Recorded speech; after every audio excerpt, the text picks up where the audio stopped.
qoraxdu madoobaad markaasaa rasuulka waxaa la tusay waxyaabo yaab leh. waxaan arkay buu nabigu yiri salawaatu Allaahi wasalaamu calayh isagoo salaadii ku jiro dadka tukinaya oo imaam ah ayuu dib u soo gurtay ilaa uu ku soo dhawaaday safkii hore ee rasuulku sallallahu alayhi wasallam ku beegnaa. haddana rasuulku hore u soo baxay oo meeshiisii buu dib ugu soo noqday sallallahu alayhi wasallam. saxaabadii markii salaadii la tukaday ayay rasuulka weydiiyeen salawaatu Allaahi wasalaamu calayh intaad salaada la tukinaysay marna dib baad u soo guratay marna horaad u baxday sababtu maxay tahay rasuulka ilaahay?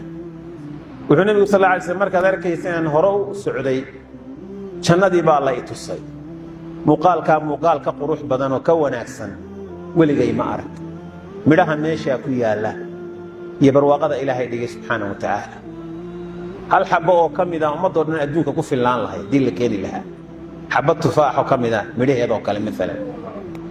markaan dib u soo gurtay dhowr waxyaalood baa naarta layga tusay gudaheeda.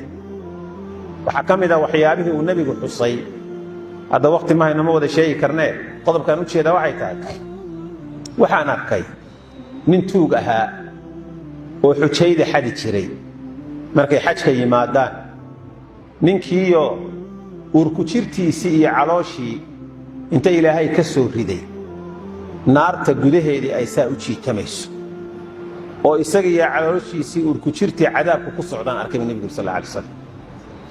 markaasuu nabigu wuxuu ka sheekeeyey ninkaasi qaabka uu xatooyada u samayn jiray. wuxuu nabigu yiri calayhi salaatu wasalaam ninkaasi bakoorad buu qaadan jiray. bakooradda meesha la qabsado qofku marka uu cuskanayo ma uu qaban jirin dabada dhulka la dhigo qabsan jiray.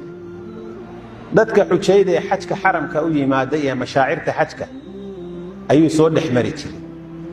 bakooraddii buu marka jiidayaa haddii ay wax u sudhmaan kiishashkii iyo dadku alaabtii ay wateen shandadahani ma jirin waagaas waxba alaabta lagu qaadan jiray maryo oo la toltole ama hargoo la sameeyey.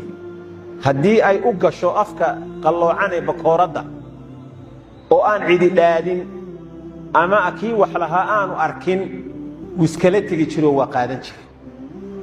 haddii intay gasho bakooraddii afkeedii dhegteedii war waa sidee la yidhaahdo oo xaggaad waa sidee war ma arkeenin raalli ahaaduu leeyahy. dee qof iska jiidanayo ka ilaalinayaa loo arkayey moogta markaasaa dee qofkii tuug u arki maaye gantii bakooraddu ka saarayaa oo iska tegayaa. ilaahay wuxuu ku abaaliyey in cadaabka saa loogu cadaabo gudihii